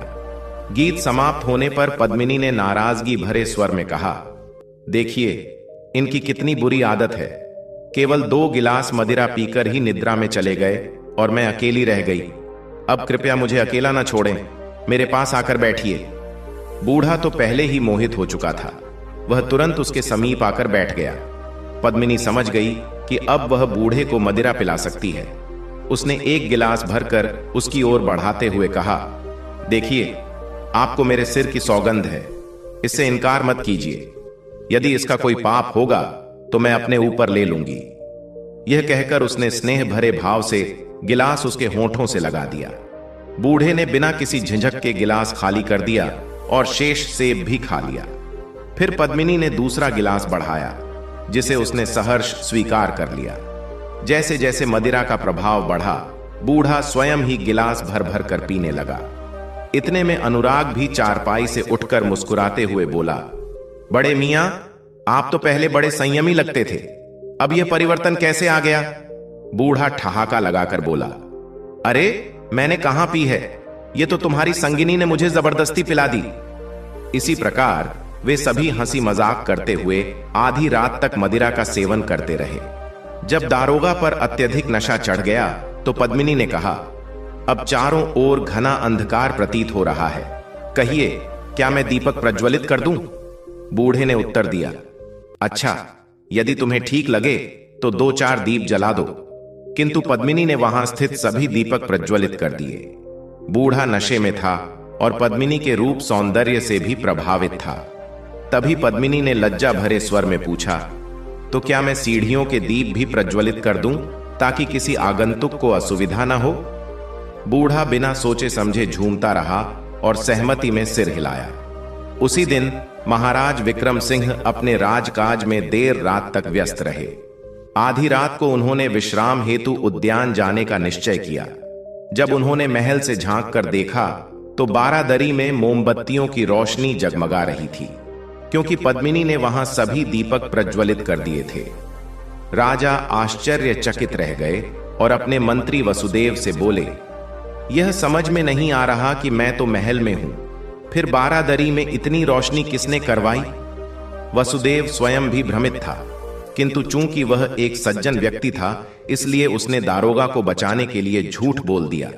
संभवतः आज दारोगा ने किसी को दावत दी होगी। राजा को यह उत्तर स्वीकार्य नहीं लगा, इसलिए उन्होंने एक योजना बनाई। उन्होंने साधारण नागरिक के वस्त्र धारण किए और अपने मंत्री वसुदेव तथा मुख्य अंगरक्षक जयेंद्र को साथ लेकर चुपके से उद्यान की ओर प्रस्थान किया। उद्यान में पहुंचने पर उन्होंने देखा कि मुख्य प्रवेश द्वार खुला हुआ था। राजा को दारोगा की इस लापरवाही पर क्रोध आया और उन्होंने प्रश्न किया, यह द्वार क्यों खुला है वसुदेव? क्या तुम्हारे पास इसका कोई उत्तर है? फिर राजा ने उन सभी को बाग में बैठा दिया और स्वयं छुपकर ऊपर छत की ओर बढ़े, ताकि यह देख सकें कि भीतर क्या चल रहा है। उन्होंने देखा कि एक सुंदर युवक के साथ एक अनुपम रूपवती स्त्री बैठी थी और बूढ़ा दारोगा मदिरा का गिलास उस स्त्री को देते हुए कह रहा था, हे परम सुंदरी, मैंने अभी तक तुम्हारा गायन पूरी तरह से नहीं सुना, कृपया एक मधुर गीत सुनाओ, उसके बाद मैं भी तुम्हारे लिए गाऊंगा। किंतु वह स्त्री गाने के स्थान पर बेसुरे स्वर में कुछ गाने लगी। स्पष्ट था कि उसे गायन का ज्ञान नहीं था और वह केवल प्रयास कर रही थी। यह देखकर राजा को अत्यंत आश्चर्य हुआ और उन्होंने सोचा, इस दारोगा को क्या हो गया? यह तो अत्यंत संयमी और ईमानदार व्यक्ति था। राजा चुपचाप नीचे उतरे और मंत्री वसुदेव को संकेत किया, देखो यहां क्या चल रहा है। फिर राजा बोले, मैं इन सभी को दंड दूंगा, किंतु यदि यह स्त्री अच्छा गाती है तो मैं इसे क्षमा कर दूंगा। वे दोनों छुपकर सुनने लगे। दारोगा ने अनुरोध किया, कुछ ऐसा गाओ कि मन प्रसन्न हो जाए। पद्मिनी ने उत्तर दिया, यदि यहां कोई बांसुरी होती तो मैं वही राग सुनाती जिसे आप सुनना चाहते हैं। यदि संभव हो तो कोई बांसुरी ले आइए। बूढ़ा झूमते झूमते उठा और एक कोठरी खोलकर अपनी बांसुरी निकाल लाया। जैसे ही पद्मिनी ने बांसुरी बजाना आरंभ किया, राजा ने मंत्री से कहा, देखो यह स्त्री कितनी उत्कृष्ट बांसुरी बजाती है, इसी कारण मैंने इसे और इसके साथी को क्षमा कर दिया। किंतु बूढ़े दारोगा का यह आचरण प्रशासनिक लापरवाही को दर्शाता है और इसकी जिम्मेदारी तुम्हारी भी बनती है, अतः तुम्हें दंड दिया जाएगा। मंत्री ने उत्तर दिया, भगवान करे कि यह स्त्री बुरी बांसुरी बजाए। राजा ने पूछा, तुम ऐसा क्यों कह रहे हो? मंत्री ने उत्तर दिया, यदि ऐसा होता तो यह दोनों अब तक मारे जा चुके होते और उनके साथ मरना मेरे लिए भी सौभाग्य की बात होती। राजा यह सुनकर हंस पड़े। पद्मिनी बार बार बांसुरी बजाती रही और उसी राग को दोहराती रही, जिससे राजा अत्यंत प्रसन्न हुए। चूंकि वे स्वयं संगीत प्रेमी थे, इसलिए उन्हें यह अत्यंत रुचिकर लगा। राजा के सामने कोई अनुचित संगीत न आ जाए, इस भय से मंत्री चुपचाप नीचे उतर आया और बोला, भाई, यह स्त्री तो गायन और बांसुरी वादन में अद्वितीय है। हमारे दरबारी गायक विश्व प्रसिद्ध हैं, किंतु इसके सामने वे भी साधारण प्रतीत होते हैं। मैं चाहता हूं कि पास जाकर इसका संगीत सुनूं, किंतु मुझे समझ नहीं आ रहा कि यह कैसे संभव होगा। मंत्री ने आगे कहा, यदि आप इनके सामने गए तो दारोगा आपको इन साधारण वस्त्रों में भी पहचान लेगा और भय से अचेत हो जाएगा। साथ ही यह दोनों भी आपके भय के कारण गाना बंद कर देंगे। राजा ने कुछ सोचकर कहा, तुम जयेंद्र के साथ उद्यान में रुको, मैं बाहर जा रहा हूं, मेरे लौटने तक प्रतीक्षा करना। राजा उद्यान से बाहर निकले और कुछ दूर गए। तभी उन्होंने देखा कि एक मछुआरा 4-5 बड़ी मछलियां लेकर नदी की ओर जा रहा था। राजा ने उसे रोकते हुए कहा, डरो मत, मैं तुम्हें अच्छा इनाम दूंगा। बस मेरे वस्त्र पहन लो और अपने वस्त्र मुझे दे दो, फिर चुपचाप अपने घर चले जाओ। मछुआरे ने वैसा ही किया। राजा ने मछुआरे के वस्त्र धारण कर लिए और 2 बड़ी मछलियां लेकर पुनः उद्यान में प्रवेश किया। जब वसुदेव और जयेंद्र ने राजा को इस नए रूप में देखा तो वे भी पहचान नहीं पाए। मंत्री ने समझा कि यह कोई साधारण मछुआरा है जो कुछ इनाम लेने आया है। मंत्री ने संकोच पूर्वक कहा, तुम शीघ्र यहां से चले जाओ। राजा खिलखिलाकर हंस पड़े और बोले, जब तुम मुझे इस वेश में नहीं पहचान पाए तो कोई और भी मुझे नहीं पहचानेगा। मंत्री ने उत्तर दिया, आप सही कह रहे हैं महाराज। अब बिना किसी झिझक के बारादरी की छत पर जाइए और उस सुंदरी का संगीत सुनिए। राजा मछुआरे के वेश में 2 मछलियां लेकर ऊपर पहुंचे और द्वार खटखटाया। दारोगा ने भीतर से पूछा, कौन है? राजा ने अत्यंत झुककर प्रणाम करते हुए कहा, मालिक, मैं मछुआरा प्रभाकर हूं। मैंने सुना है कि आपने अपने मित्रों के लिए दावत रखी है, इसलिए आपकी सेवा में 2 उत्तम मछलियां लेकर आया हूं, ताकि आप अपने अतिथियों का उचित सत्कार कर सकें। दारोगा नशे में था, उसने राजा को पहचान नहीं पाया और बोला, तू मछुआरा है या कोई चोर जो इस तरह रात में घूम रहा है? फिर उसने कहा, अच्छा, आओ और दिखाओ कि क्या लाए हो। राजा ने मछलियां दारोगा को सौंप दी। पद्मिनी को वे बहुत पसंद आई। उसने दारोगा से कहा, यदि इन्हें भून लिया जाए तो आनंद आ जाएगा। दारोगा ने तुरंत आदेश दिया, प्रभाकर, तुरंत बावर्ची खाने में जाओ और इन मछलियों को भून दो। राजा बोला, बहुत अच्छा सरकार। राजा नीचे आए और वसुदेव तथा जयेंद्र से बोले, इन मछलियों को अच्छी तरह से साफ करके भूने। वसुदेव, जो पाक कला में निपुण था, तीनों को लेकर रसोई घर गया। उन्होंने तेल, मसाले और नींबू इकट्ठा किए, मछलियों को अच्छी तरह साफ किया और उन्हें स्वादिष्ट रूप से भून दिया। इसके बाद उन्होंने मछली के टुकड़ों को सुंदर थाल में सजाया और ऊपर ले आए। तीनों ने अत्यंत स्वाद लेकर मछलियों का सेवन किया, क्योंकि वसुदेव ने उन्हें अत्यंत लजीज तरीके से तैयार किया था। पद्मिनी ने आनंद पूर्वक कहा, सच कहूं तो मैंने अपने पूरे जीवन में इतनी स्वादिष्ट मछलियां कभी नहीं खाईं। अनुराग को भी मछलियों का स्वाद अत्यंत भाया। पद्मिनी की सराहना सुनकर उसका हृदय और भी प्रसन्न हो गया। उसने अपने पास रखी स्वर्ण मुद्राओं की थैली निकाली और मछुआरे के वेश में राजा को सौंपते हुए कहा, देखो भाई, मेरे पास जो कुछ भी था वह अब तुम्हें सौंप दिया। काश तुम उस समय मेरे पास आते जब मैं सच में इनाम देने की स्थिति में था, तब तुम देखते कि मैं कितनी उदारता से इनाम देता। अब जो कुछ भी बचा है उसी में संतुष्ट हो जाओ। राजा ने थैली खोली तो देखा कि उसमें 24 स्वर्ण मुद्राएं थीं। यह देखकर वह हतप्रभ रह गए कि कोई इतनी उदारता कैसे दिखा सकता है कि केवल पकी हुई मछलियों के बदले में 24 सिक्के दे दे। राजा ने कहा, मालिक, भगवान आपको अनंत युगों तक सुख और समृद्धि प्रदान करे। मैंने अपने पूरे जीवन में आपके जैसा दानवीर नहीं देखा। यदि आप बुरा न माने तो मैं एक विनती करना चाहता हूं। मैंने आपकी सुंदरी संगिनी को बांसुरी बजाते देखा है और ऐसा प्रतीत होता है कि उन्हें इस कला का अत्यधिक शौक है। मुझे भी संगीत सुनना अत्यंत प्रिय है। यदि आप अनुमति दें तो मैं कुछ क्षण यहां बैठकर उनकी वादन कला देख लूं और फिर आशीर्वाद लेकर अपने घर चला जाऊं। अनुराग उस समय अत्यंत उदार मनोदशा में था। उसने पद्मिनी से कहा, चलो इस बेचारे को भी कुछ सुनने दो, इसे कहां संगीत सुनने का अवसर मिलता होगा। पद्मिनी पर मदिरा का प्रभाव था और स्वादिष्ट भोजन ग्रहण करने के बाद वह अत्यंत प्रसन्न थी। उसने सोचा, अब मैं अपना संपूर्ण कौशल दिखाऊंगी। उसने बांसुरी उठाई और इतनी कुशलता से वादन किया कि उसके स्वरों में कोई भी त्रुटि नहीं थी। राजा ने उसकी कला की अत्यधिक प्रशंसा की। इसके पश्चात पद्मिनी ने एक जटिल राग बजाना प्रारंभ किया। राजा ने पूरे मन से उसकी सराहना करते हुए कहा, मालिक, मैंने इतनी गुणी और प्रतिभाशाली महिला कभी नहीं देखी।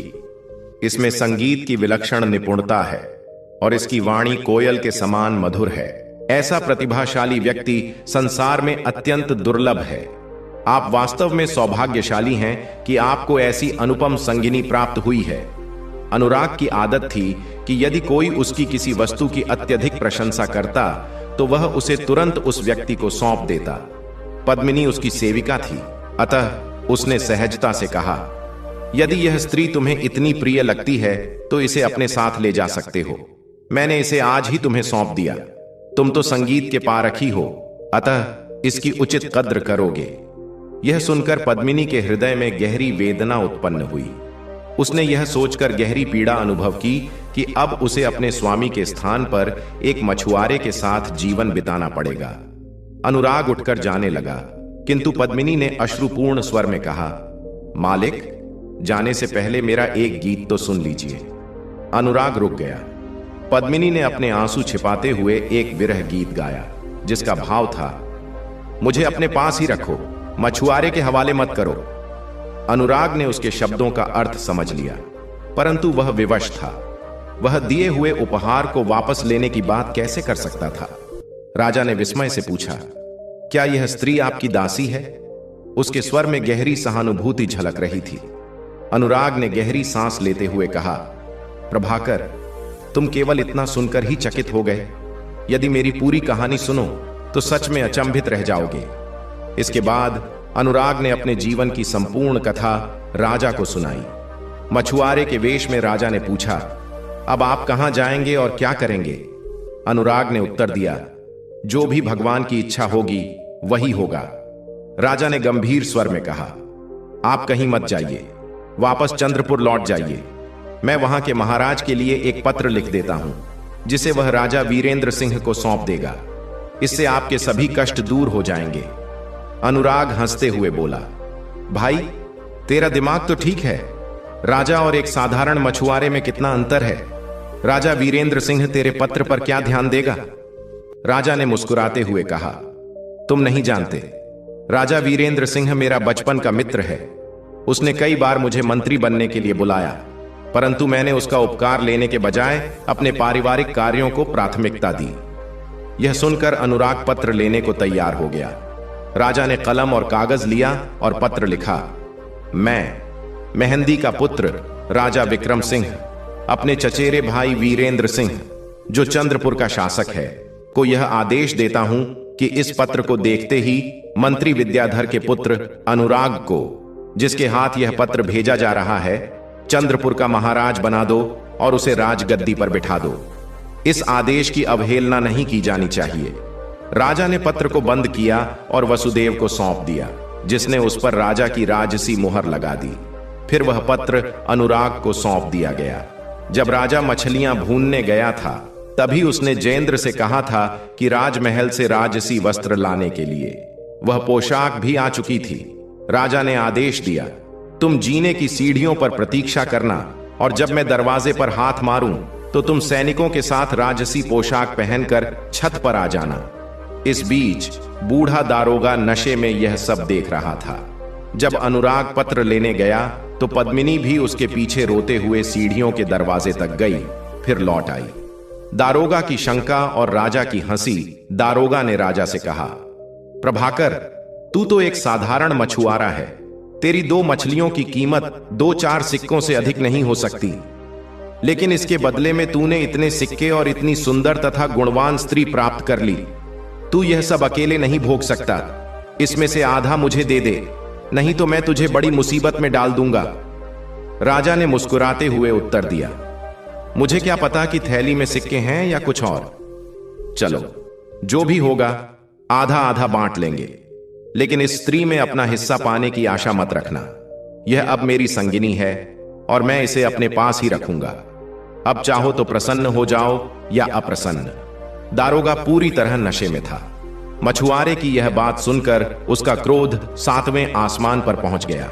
उसने पास रखी चीनी मिट्टी की तश्तरी उठाई और बिना कुछ सोचे समझे राजा के सिर पर दे मारी।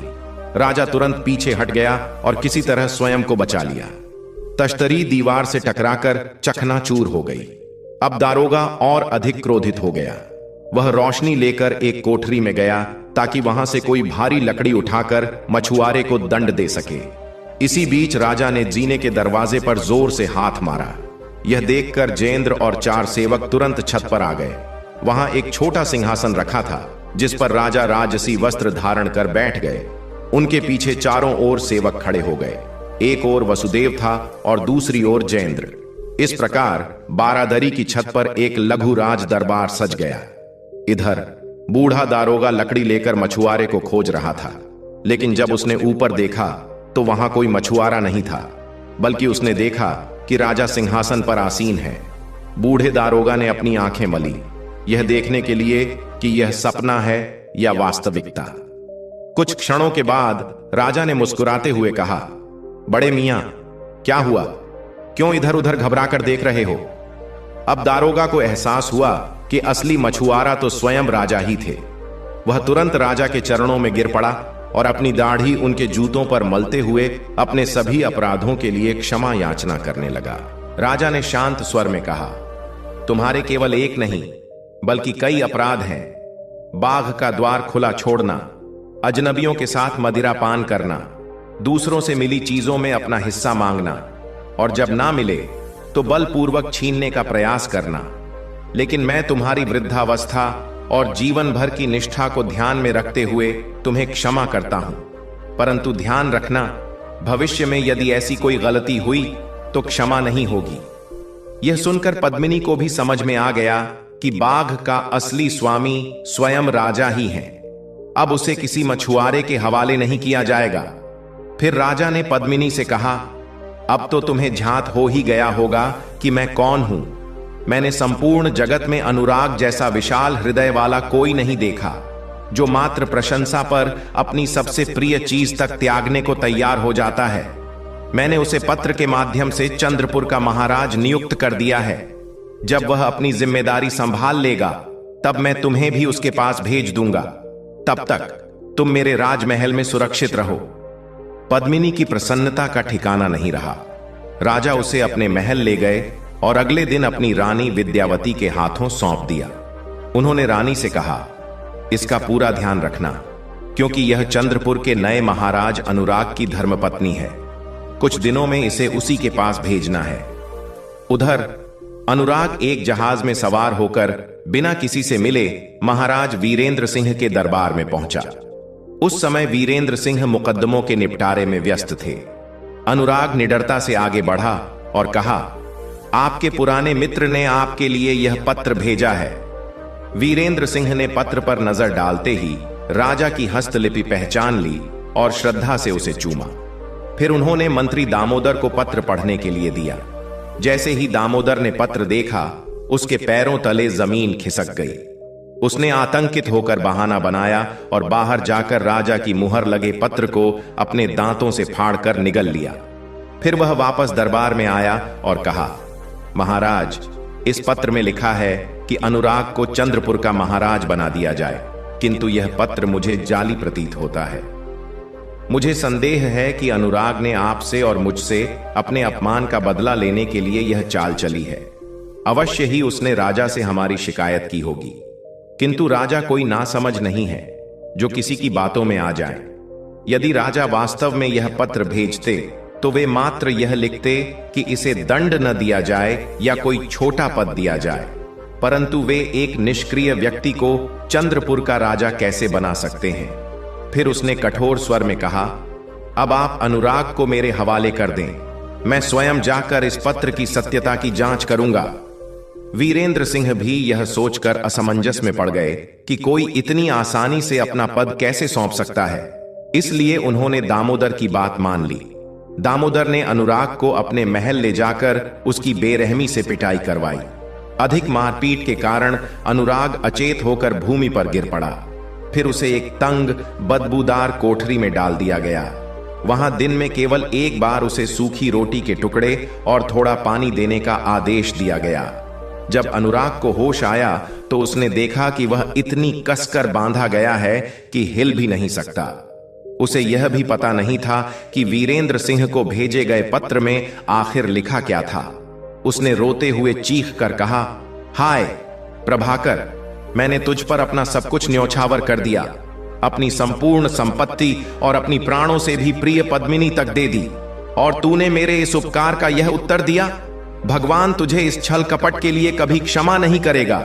और मैं भी कितना मूर्ख था जो एक साधारण मछुआरे की बातों में आ गया। 6 दिनों तक दामोदर ने उसे इसी प्रकार कष्ट में रखा। वह चाहता था कि अनुराग की मृत्यु हो जाए। दामोदर स्वयं अनुराग को अपने महल में समाप्त करने का साहस नहीं कर पा रहा था। अंततः 7वें दिन उसने एक षड्यंत्र रचा। उसने बहुमूल्य उपहारों से भरी टोकरियां अपने सेवकों के सिर पर रखवाई और महाराज वीरेंद्र सिंह के समक्ष प्रस्तुत की। वीरेंद्र सिंह ने आश्चर्य से पूछा, यह क्या है? दामोदर ने चतुराई से उत्तर दिया, महाराज, यह बसरे के नए शासक ने आपको भेंट स्वरूप भेजे हैं ताकि आप उसे इस राज्य का राजा बना दें। वीरेंद्र सिंह का क्रोध फूट पड़ा। वह अभी तक जीवित है। मैंने तो सोचा था कि तुमने उसे समाप्त कर दिया होगा। दामोदर सिर झुकाकर बोला, महाराज, मुझे किसी को प्राण दंड देने का अधिकार नहीं है। वीरेंद्र सिंह ने व्यंग्यपूर्ण स्वर में आदेश दिया, तो अब मेरी आज्ञा का पालन करो, उसकी गर्दन काट दो। क्या वह मुझसे मजाक कर रहा है? दामोदर ने क्रोध में दांत पीसते हुए कहा, महाराज, आपकी आज्ञा मेरे सिर माथे पर, किंतु मैं चाहता हूं कि उसका वध सार्वजनिक रूप से हो ताकि मैं अपने सार्वजनिक अपमान का प्रतिशोध ले सकूं। वीरेंद्र सिंह ने कुछ सोचकर इसे स्वीकार कर लिया। शीघ्र ही नगर में घोषणा करवाई गई कि अगले दिन चौराहे पर अनुराग का सिर धड़ से अलग कर दिया जाएगा, क्योंकि उसने मंत्री का अपमान किया था। दामोदर ने अत्यंत अपमानजनक तरीके से अनुराग को एक अंधे घोड़े पर बिठाकर वध स्थल तक ले जाने का आदेश दिया। अनुराग ने क्रोधित होकर कहा, बूढ़े पापी, तूने छल और कपट से मुझे यहां लाया है। याद रख, भगवान निर्दोष के रक्त को बहाने वाले को कभी क्षमा नहीं करेगा। दामोदर ने क्रोध से दांत पीसते हुए उत्तर दिया, दुष्ट, तू इस प्रकार सबके सामने मेरा अपमान कर रहा है। खैर, अब तुझे अपनी करनी की सबसे बड़ी सजा मिलने ही वाली है। अनुराग को नगर के बीचों बीच स्थित चौराहे पर लाया गया, जहां अपराधियों को दंड दिया जाता था। झल्लाद ने कहा, मुझे तुम्हारे पिता के समय की याद है। मैं तुम्हारा सेवक रहा हूं, किंतु अपने कर्तव्य के कारण विवश हूं। यदि तुम्हारी कोई अंतिम इच्छा हो तो बताइए। अनुराग ने सिर उठाकर कहा, मुझे बस एक घूंट जल चाहिए। झल्लाद ने तुरंत एक सेवक से पानी मंगवाया। अनुराग धीरे धीरे जल पीने लगा। इसी बीच दामोदर अधीर होकर चिल्लाया, तुम इतनी देर क्यों कर रहे हो? तुरंत इसका वध क्यों नहीं कर देते? जनता में मौजूद लोग मंत्री की निर्दयता पर उपहास करने लगे, किंतु उसे कोई फर्क नहीं पड़ा। झल्लाद ने मंत्री को क्रोधित होते देखा तो उसने तलवार निकाल ली। जैसे ही वह वार करने को था, वीरेंद्र सिंह ने महल की खिड़की से सिर बाहर निकालकर जोर से कहा, रुको, इसे अभी मत मारो। मुझे दिख रहा है कि एक विशाल सेना हमारी ओर बढ़ रही है। पहले यह पता लगाओ कि क्या हो रहा है। दामोदर यह नहीं चाहता था कि अनुराग जीवित रहे। उसने जल्दबाजी में कहा, यह तो भीड़ है जो इस पापी का वध देखने आई है। आप झल्लाद को तुरंत आदेश दें कि वह अपना कार्य पूरा करे। वीरेंद्र सिंह ने ध्यानपूर्वक देखा और कहा, नहीं, यह तो एक सैन्य दल है। झल्लाद, रुक जाओ, पहले देखता हूं कि कौन आ रहा है। कुछ समय बाद जब पद्मिनी को उसकी रानी के पास भेज दिया गया था, तो राजा विक्रम सिंह अनुराग और उसकी सेविका को भूल गए थे। परंतु एक दिन महल में उन्होंने किसी का अत्यंत करुण विरह गीत सुना। राजा चकित रह गए कि इतना दुखदायक गीत कौन गा रहा है। पूछताछ करने पर सेवकों ने बताया, यह वही सेविका गा रही है जिसे आपने अपने संरक्षण में रखा था। वह अनुराग से बिछड़ने के दुख में विरह गीत गा रही है। राजा का हृदय द्रवित हो उठा। उन्होंने तुरंत मंत्री वसुदेव को बुलाकर कहा, अनुराग के मामले में अब और विलंब नहीं होना चाहिए। तुम मेरी आज्ञा और सेना लेकर चंद्रपुर जाओ। यदि दामोदर ने उसे छल से मार डाला है तो उसे वहीं दंडित करना, और यदि वह जीवित है तो उसे और वीरेंद्र सिंह को मेरे समक्ष प्रस्तुत करना। अनुराग के सौभाग्य से वसुदेव ठीक उसी समय चंद्रपुर पहुंचा जब झल्लाद तलवार उठाए हुए था। जब उनकी सेना नगर में पहुंची तो जनता ने प्रसन्नता से उनका स्वागत किया और उन्हें मार्ग प्रदान किया। वसुदेव सीधे वीरेंद्र सिंह के दरबार में पहुंचे। वीरेंद्र सिंह सिंहासन से उतरकर स्वयं उनके स्वागत के लिए आगे बढ़े। वसुदेव ने सीधे पूछा, अनुराग का क्या हाल है? क्या उसका वध कर दिया गया? वीरेंद्र सिंह ने उत्तर दिया, नहीं, वह जीवित है। वसुदेव बोले, उसे तुरंत मेरे समक्ष लाया जाए। तत्काल अनुराग को रस्सियों में जकड़कर लाया गया। वसुदेव ने उसकी रस्सियां खोल दीं और राजा का फरमान प्रस्तुत किया। इसके बाद उसी रस्सी से दामोदर को बांध दिया गया। वसुदेव वहीं ठहरे और अगले दिन अनुराग, वीरेंद्र सिंह और दामोदर, जो अब कैदी बन चुका था, को लेकर स्वर्ण भूमि की ओर प्रस्थान कर गए। वहां पहुंचने पर राजा विक्रम सिंह को पूरी घटना सुनाई गई।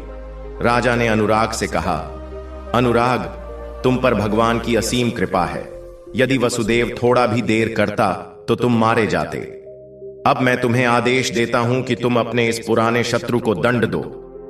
अनुराग ने भूमि को चूमते हुए कहा, महाराज, इसमें कोई संदेह नहीं कि यह मेरा पुराना शत्रु है, परंतु यह इतना बड़ा पापी है कि मैं अपने हाथों को इसके रक्त से दूषित नहीं करना चाहता। कृपया मुझे क्षमा करें। राजा मुस्कुराते हुए बोले, तुम सचमुच महान और क्षमाशील हो। यदि तुम नहीं चाहते तो स्वयं इसका वध मत करो। यह कहकर राजा ने झल्लाद को संकेत दिया। झल्लाद ने तुरंत तलवार उठाई और एक ही वार में दामोदर का सिर धड़ से अलग कर दिया। इसके बाद राजा ने अनुराग से कहा, अब तुम चंद्रपुर के नए महाराज बनने के लिए तैयार हो। अनुराग ने हाथ जोड़कर कहा, महाराज, यह आपकी महान कृपा है, किंतु मैं उस अशुभ नगर में नहीं लौटना चाहता। मुझे आपके चरणों में रहने की अनुमति प्रदान करें। राजा ने अनुराग की विनम्र प्रार्थना को स्वीकार कर लिया और उसे एक विशाल जागीर तथा शानदार महल प्रदान कर अपना दरबारी बना लिया। साथ ही उन्होंने पद्मिनी को भी उसकी जीवन संगिनी के रूप में सौंप दिया। राजा वीरेंद्र सिंह से भी नाराज थे कि उन्होंने उनके प्रथम आदेश का पालन क्यों नहीं किया, किंतु वसुदेव ने उनकी ओर से विनती करते हुए कहा, महाराज, इसी कारण अंततः अनुराग की हत्या टल गई। इस पर राजा ने वीरेंद्र सिंह को क्षमा कर दिया और उसे पुनः उसके पद पर बहाल कर दिया। इस प्रकार सत्य, न्याय और धर्म की विजय हुई। सच ही कहा गया है, सत्य संकट में पड़ सकता है किंतु कभी पराजित नहीं हो सकता। प्रिय दर्शकों, अभी कथा यहीं खत्म नहीं होती। अभी हम यह भी जानेंगे कि बेटी के घर भोजन करने से माता पिता को कौन से 3 प्रमुख पाप लगते हैं। 1. आर्थिक निर्भरता का पाप। माता पिता को हमेशा आत्मनिर्भर रहने की सीख दी जाती है। जब वे बेटी के घर जाकर भोजन करते हैं तो यह संकेत देता है कि वे अब अपने पैरों पर खड़े नहीं हैं और अपने दामाद पर आश्रित हो गए हैं। हिंदू धर्मशास्त्रों में इसे अशुभ माना गया है, क्योंकि माता पिता को हमेशा दाता की भूमिका में रहना चाहिए, ग्रहण करने वाले की नहीं।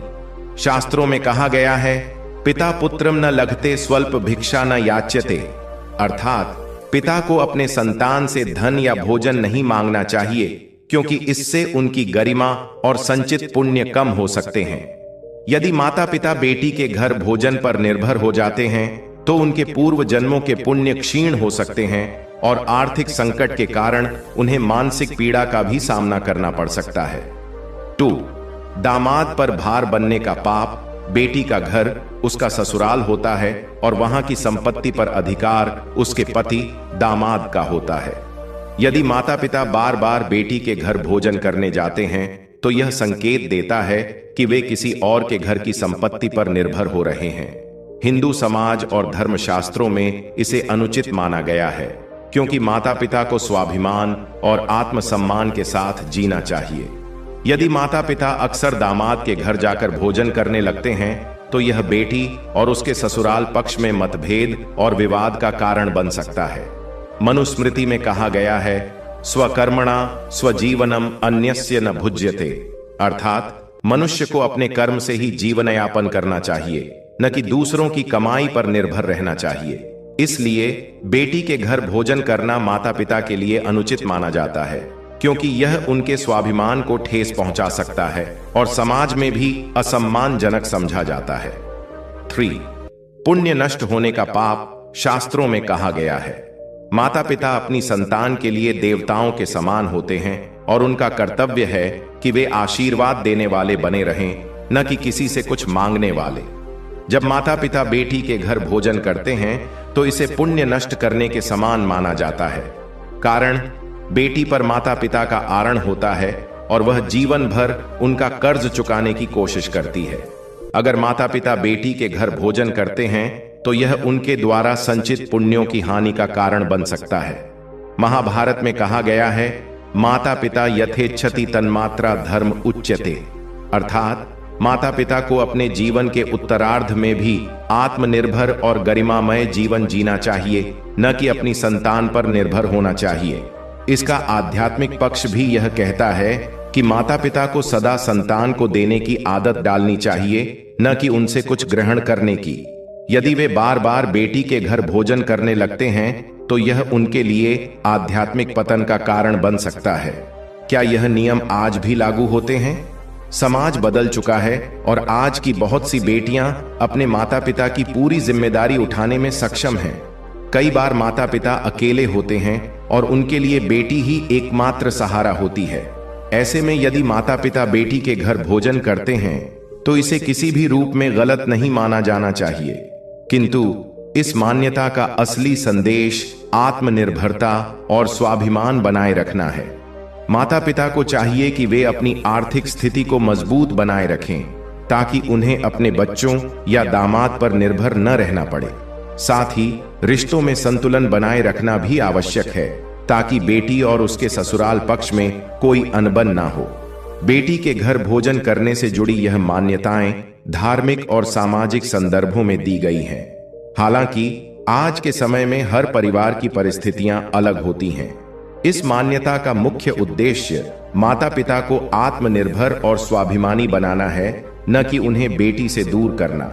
यदि आवश्यकता हो तो बेटी के घर भोजन करना अनुचित नहीं है, लेकिन इसे आदत न बनाया जाए और माता पिता को हमेशा अपने सम्मान और गरिमा को बनाए रखना चाहिए।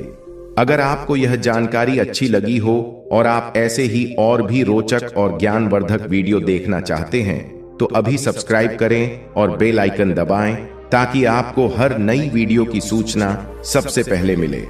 धन्यवाद। फिर मिलेंगे एक नई रोचक और प्रेरणादायक कथा के साथ।